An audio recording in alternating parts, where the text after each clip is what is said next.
Welcome back to our channel, ladies and gentlemen. The supremacy battle between the USA and Russia continues to take place in Africa.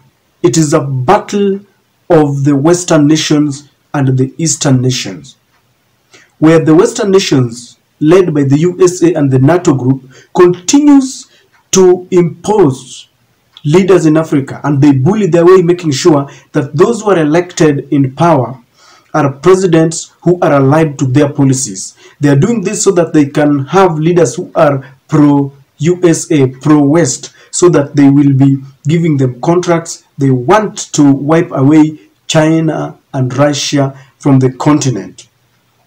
One area that has been very much sensitive to both the USA and Russia is the sales of artillery, armory.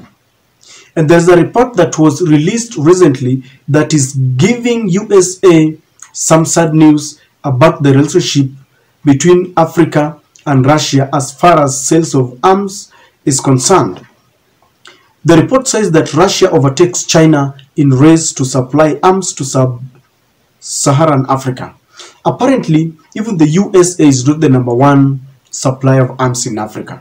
They have tried whatever they can do, but Africa still finds it better to do business with China and Russia. After the war between Russia and Ukraine, USA had anticipated that the relationship between Russia and Africa would go down, but it continues to increase. This is what the report says, that Moscow is now sub-Saharan Africa's leading supplier of firearms, beating China in exports to the region over the last 5 years, an indication of its growing influence on the continent. Look at that, an indication of its growing influence on the continent. It continues to say that data by the Stockholm International Peace Research Institute, a global arms trade tracker, shows that Russia supplied 26% of the artillery imported by sub-Saharan African countries in the 5 years to 2022, up from 21% in 2017. Now, look at this. It says that, but it's not just trade in weapons between Russia and sub-Saharan Africa that has improved over the last 5 years. Generally, Moscow's relationship with the continent took a different turn after the 2019 summit that brought together leaders from both sides, and experts say its invasion of Ukraine has only improved its ties with the continent. Let me repeat that. And experts say its invasion of Ukraine has only improved its ties with the continent. So, ladies and gentlemen, as the USA tries to bully its way, because I remember there was a time when they had imposed trade embargo so that any African country that trades with Russia is even sanctions and is almost punished by the USA.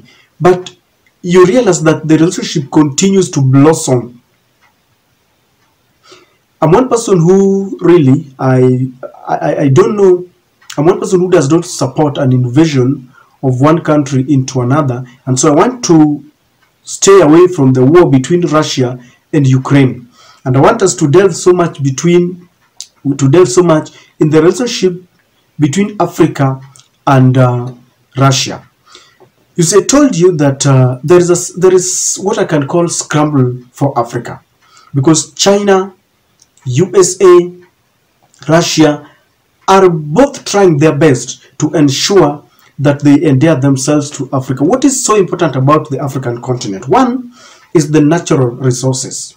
Africa has a vast of resources, things like gold in South Africa, in Congo. We have oil in Libya and in Sudan.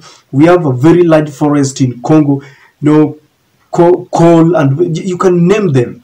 And this makes it very interesting because the Russia, China, US and many of the Western and Eastern countries would want to come and exploit these resources.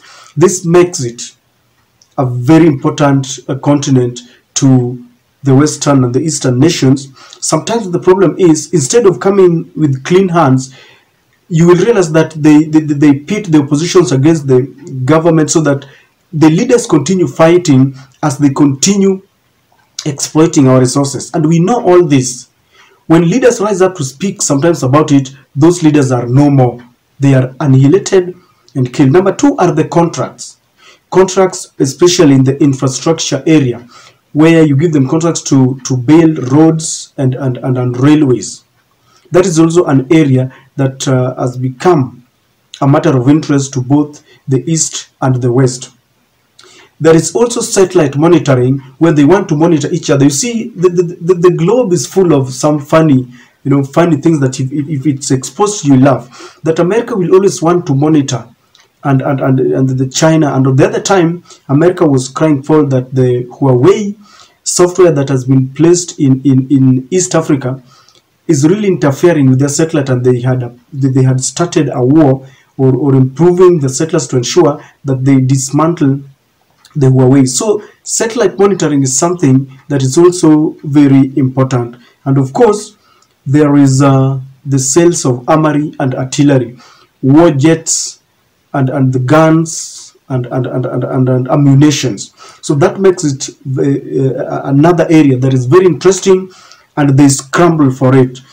Now, the funniest part of it is that instead of the USA coming to do business, they come and interfere further with the elections. And this has really pissed off some nations, because when Africa feels that they should be independent, because the era when we fought the colonial masters are long gone, but the colonial masters have come back, and some nations are now using our same leaders to control us in a neo-colonialism kind of approach, where you have a president, but the policies that they are using are given to them by the USA. A good example is Kenya, where the International Monetary Fund compelled our president to abandon all the subsidies that we had in Kenya. We had subsidy on maize flour, we had subsidy on fuel, we had subsidy in electricity. Those are very sensitive areas that touch on the life of the ordinary man. It has resulted into high cost of living, and there's nothing we can do now. If you look at very many nations today, in South Africa, in Tunisia, in Kenya, people are going on with demonstrations to compel their governments to reduce the cost of living. But they cannot, because they are serving the interest of the Western nation, especially the USA. And this makes it interesting. This is why some of the African countries have decided that they want to do business with China. They want to do business with the USA, with Russia, because Russia and China will not impose their leaders on you. They will not come and interfere with your democracy.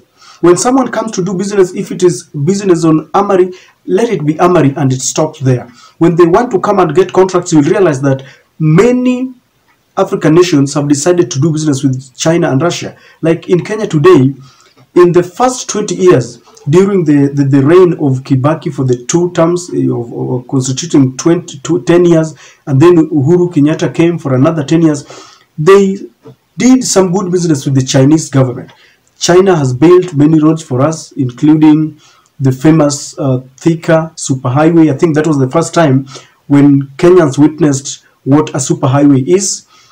During that period, China sold just a good number of motorbikes and vehicles, because in the past our mode of transport for the ordinary mwananchi, those who cannot afford vehicles, was a bicycle.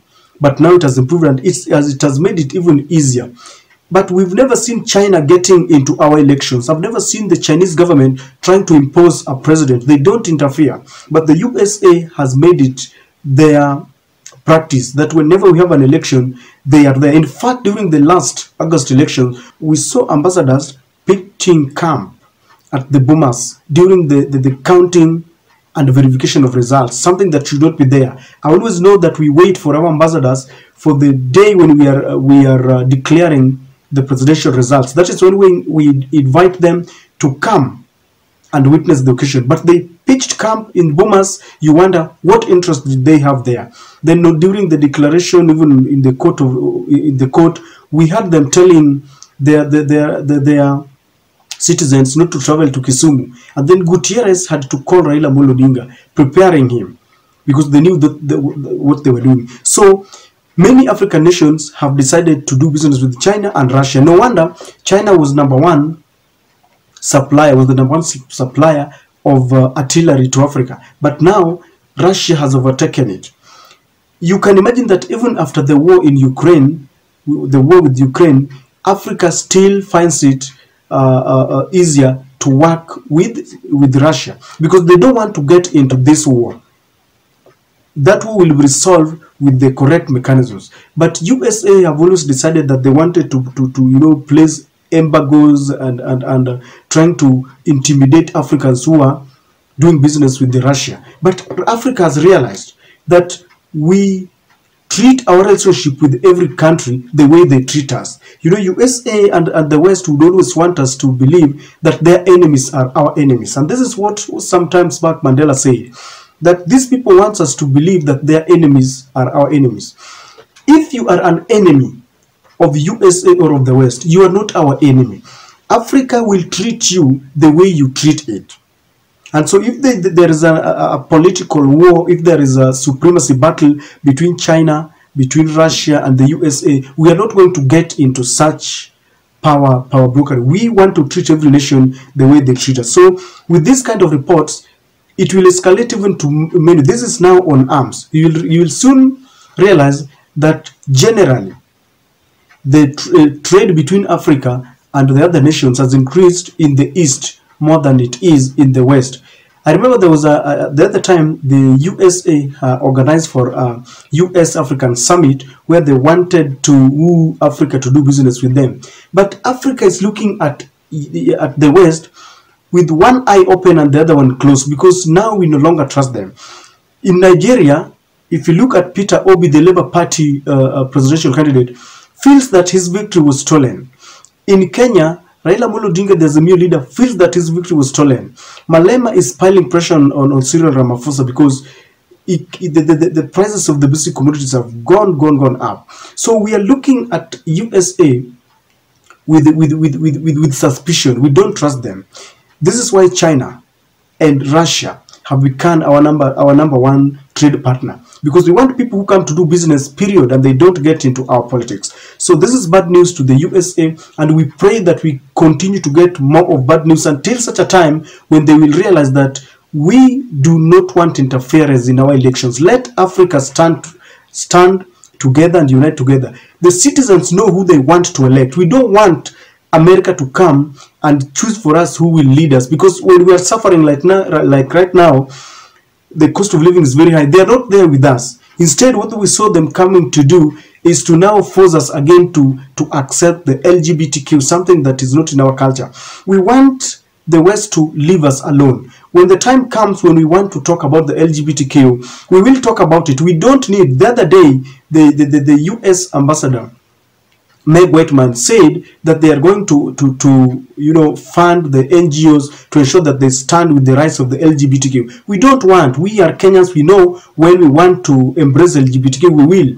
Instead of dealing with the hunger situation, they are now going to promote LGBTQ. So this is why I'm saying that trade between Africa and Russia will and must continue. And I even urge most of these African countries to look into how they relate with China, how they relate with Russia in their personal bilateral relationships, not how Russia relates with the West. And the West must know something. This is how they radicalize other nations. Because from where I sit, having seen them imposing leaders on our countries, I simply don't like that idea. Ladies and gentlemen, that is my take.